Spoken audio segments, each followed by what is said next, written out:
नमस्कारम सतगुरु। हम मौत से इतना क्यों डरते हैं? देखिए, अभी इतना डर इसलिए है क्योंकि आपके जीवन की अहम चीजें केवल आपके कपड़े, आपके गहने, आपकी शिक्षा, वो कुछ लोग हैं जिन्हें आपने अपने आसपास इकट्ठा किया है। आपके जीवन का सार बस यही है। इन सारी चीजों को आपसे किसी भी पल छीना जा सकता है ना?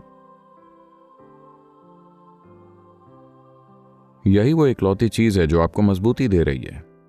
हाँ, वो थोड़ी सी शिक्षा, आपके कपड़े, आपके गहने, आपका बैंक बैलेंस, आपके इर्द गिर्द के कुछ लोग, यही सब चीजें आपको एक प्राणी होने की मजबूती का एहसास दे रहा है।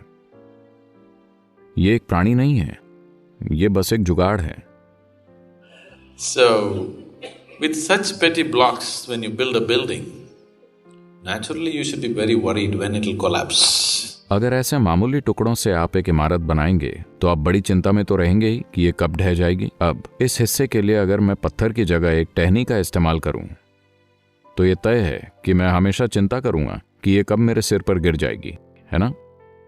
ऐसा है कि नहीं? यही आपकी चिंता है, यही आपका डर है, क्योंकि आप अपने जीवन को टहनियों से बनाने की कोशिश कर रहे हैं, न कि ठोस चीजों से, असलियत से नहीं, बल्कि मनगढ़ंत चीजों से। ऐसे में आप हमेशा डर में ही जिएंगे। जीने का कोई दूसरा तरीका ही नहीं है, जीने का कोई दूसरा तरीका नहीं है। अगर आप ऐसे घर में रहते हैं जो टहनियों पर टिका है तो ये डर कि कहीं आपके सिर पर ना आ गिरे स्वाभाविक होगा, है ना? आपके साथ बस यही हुआ है। अब समय है कि आप अपने जीवन में कोई इससे ज्यादा कारगर चीजें लेकर आए। अगर आप कोई ज्यादा कारगर चीजें ले आए तो अचानक आप पाएंगे कि अगर आप यहां बैठते हैं तो सब कुछ ठीक है, चाहे जीवन हो या मृत्यु, फिर भी ये ठीक है। ये ऐसे ही होगा। एक बहुत सुंदर कहानी है। बुद्ध अपने जीवन के आखिरी दिन पर वो हमेशा सुबह चावल के दलिए का नाश्ता करते थे और नाश्ता पूरा होने पर वो हमेशा उन सन्यासियों से मिलते थे जो उनके आसपास होते थे और हर रोज कहा करते थे, कोई सवाल है तो पूछिए। ये 40 सालों तक चला। अपने आत्मज्ञानी जीवन के 40 सालों में नाश्ते के बाद वो हर रोज बोलते थे। जो कोई भी वहां होता, 10 लोग, 10,000 लोग, चाहे कितने भी लोग हों, नाश्ते के बाद वो हमेशा बैठकर बोलते थे। तो अपने जीवन के अंतिम दिन उन्हें पता था कि ये उनका अंतिम दिन है। उन्होंने अपना चावल का दलिया खाया और वो बैठे और बोले, आज अंतिम दिन है, अगर आपके पास पूछने के लिए कुछ है तो पूछिए। तो बहुत से सन्यासी रोने लगे। उन्होंने पूछा, आप लोग रो क्यों रहे हैं? अगर आप कम से कम किसी और दिन रोते तो ये ठीक था। आज अंतिम दिन है, समय बर्बाद मत कीजिए क्योंकि ये बीता जा रहा है।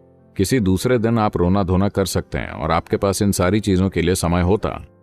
आज अगर आप कुछ पूछना चाहते हैं तो पूछिए। वो हैरान थे कि लोग रो रहे हैं। लेकिन गुरुदेव, हम आपके साथ इतने लंबे समय से हैं और आज आप जा रहे हैं और वो लोग रो रहे थे, कोई सवाल नहीं पूछ रहा था। उन्होंने कहा, ये बेकार की बातें बंद करो, कोई सवाल पूछो। आज अंतिम दिन है, कोई संदेह है, आइए उसे हल कर लें। उसके बाद केवल शिक्षा बचेगी, कोई भी इसे हल करने के लिए नहीं होगा। देखिए, हर शिक्षा के साथ आप उलझ सकते हैं। जब गुरु जीवित होते हैं तब वो लगातार आपको उलझन से निकालते रहते हैं। उसके बाद कोई सुलझाना नहीं होता, कुल मिलाकर बस साधना ही बचती है। तो आज अंतिम दिन है, अगर आप कोई सवाल पूछना चाहते हैं तो कृपया पूछिए। It's just matter of fact about it. He's lived well. When death comes, he will die well. He's so certain that he'll die well. बस यही सच है। वो अच्छी तरह से जिए। जब मृत्यु आई तो वो अच्छी तरह मरेंगे। वो बिल्कुल निश्चिंत हैं कि वो अच्छी तरह मरेंगे। तो ये बस एक और दिन है। एक दिन आपने शरीर धारण किया, एक और दिन आप इस शरीर के साथ घूमे और एक दिन आप शरीर छोड़ देंगे। आप इसे एक बड़ा मुद्दा बना लेते हैं सिर्फ इसलिए क्योंकि जीवन को लेकर आपकी दृष्टि बहुत संकरी है। काल भैरव के रूप में वो समय का संहार करते हैं। जिसे आप जीवन कहते हैं या आ रही मृत्यु, वो बस समय की वजह से है। शुक्राचार्य ने उन्हें संजीवनी मंत्र से जीवित कर दिया। तब शिव ने कहा, उन्हें मारने की जरूरत नहीं है, मैं उन्हें नियंत्रित कर लूंगा। मैं जो भी करने की कोशिश करूं, मैं वही बन जाता हूं। अगर मैं मृत्यु प्रदान करता हूं तो मैं मृत्यु बन जाता हूं। जो लगातार अपने भीतर मृत्यु का अनुभव करता है, उसका जीवन सारी सृष्टि में स्पंदित होगा। मैं कौन हूं? ये ज्यादातर लोगों को मेरे जीने के तरीके से नहीं दिखता। जिस तरह से मैं जाऊंगा, शायद वो देखकर उन्हें इसका आभास होगा।